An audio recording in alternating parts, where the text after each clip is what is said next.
There is something haunting about a building that was started and then just stopped. A cathedral with no roof.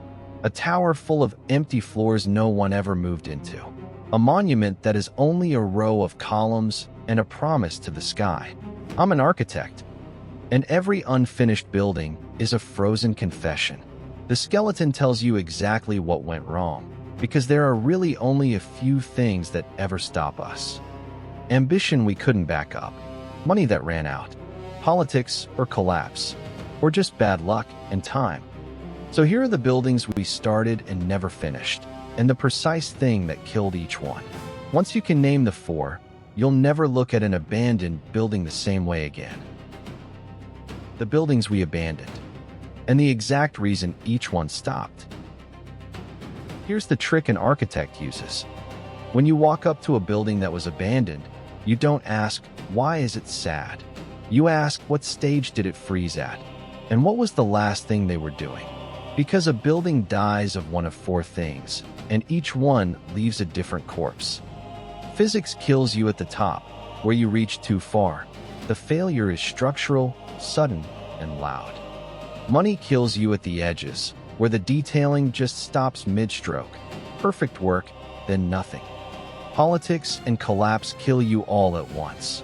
A whole shell, frozen on the same day, intact and empty. And bad luck kills you quietly.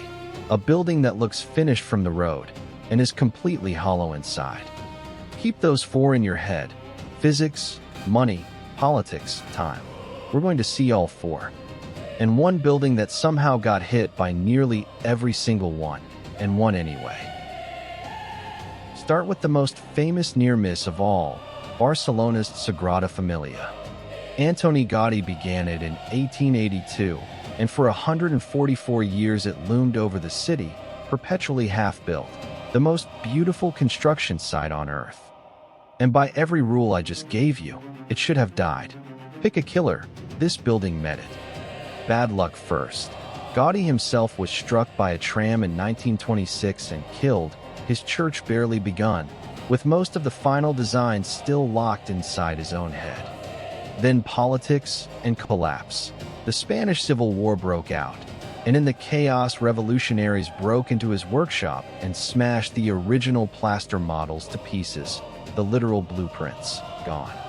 Then money, the slow killer. It was funded entirely by donations, no king, no state, so it crawled forward only when the coins came in, decade after decade, generation after generation. Architects who started on it died before it topped out. Their apprentices died too. By any honest reading, this was a building that should never have been finished. And then, something almost nobody believed would happen, happened. In February of 2026, workers set the upper arm of a great cross onto the central tower of Jesus, and the building reached its final height, 172.5 meters. In that moment, it quietly passed the cathedral at Ulm and became the tallest church in the world. After a century and a half, it was, architecturally, complete. That June, the Pope blessed and inaugurated the final tower, on the exact centenary of Gaudí's death. Now, honesty. The interior finishing runs on for a couple more years, and one last facade beyond that. So it is finished the way a poem is finished when the last line lands. Not the way a house is finished when you've hung every door. But the structure is done. It's the exception that proves the rule. Almost everything that stops a building tried to stop this one. It just refused to die. Now the opposite story. A building killed by the one thing money can't argue with. Physics. In medieval France, the builders of Beauvais Cathedral wanted the tallest Gothic interior the world had ever seen. Not a little taller. A stone vault soaring more than 48 meters above the floor.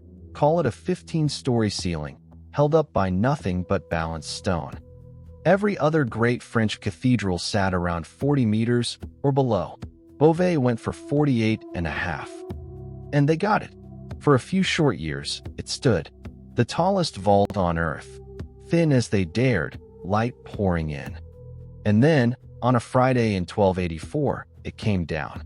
The flying buttresses, the great stone arms bracing the walls from outside, twisted and snapped, and the choir vault collapsed in a roar of falling stone. Nobody fully agrees, even now, on the exact mechanism. Wind, slender piers, buttresses spaced too far apart. But the verdict is the same. They had built right up to the edge of what stone can do. And the stone said no. They rebuilt the choir, more cautiously, with more supports. And here's the part that still amazes me. They did not learn the lesson. Centuries later, they raised an enormous tower and spire over the crossing, more than 150 meters tall. For a few years, the tallest structure in the entire world. And in 1573, just 4 years after it was finished, that came down too. The cruelest part? It fell while crews were frantically trying to build the nave. Because the nave was the very brace that would have held the whole thing steady. They were racing the collapse, and they lost. After that, they gave up on the rest. So to this day, Beauvais has a breathtaking choir, a transept, and no nave. Walk in, and one entire half of the cathedral simply isn't there, open to the sky. It is the most spectacular building ever stopped, not by money, not by war, but by gravity quietly keeping score. The most ordinary killer of all isn't dramatic at all. It's an invoice that doesn't get paid. On Calton Hill above Edinburgh stands a row of 12 massive Greek columns, holding up a single slab of stone, and nothing else. No walls, no roof, no back. It was meant to be a full-scale replica of the Parthenon, a national monument to the Scottish soldiers who died in the Napoleonic Wars. The grandest gesture the city could imagine. They laid the foundation stone in 1826 with enormous fanfare, the great and the good lining up to be seen funding it. The stonework was magnificent and, crucially, magnificently expensive. Each of those columns is a serious piece of engineering, dragged up a hill by horses and raised by hand. And that was exactly the problem. The public appeal raised less than half of what was needed. Somewhere around 40-odd thousand pounds was the target, and the money simply wasn't there. By 1829, 3 years in, it was gone. The scaffolding came down around a building that was barely begun, and it was never touched again. Not because anyone decided to stop, because there was nothing left to pay the next mason with. The locals, who do not do gentle, nicknamed it Scotland's Disgrace. And almost 2 centuries later, there it still stands. 12 perfect columns supporting a promise nobody could afford to keep. Here's the architect's read, though. This is the cheapest way for a building to fail, and in a strange way the kindest. Nothing collapsed. Nobody was hurt. The work that was done beautifully. It just stopped clean. A money death leaves you a fragment that's honest about itself. You can see exactly where the budget ran dry.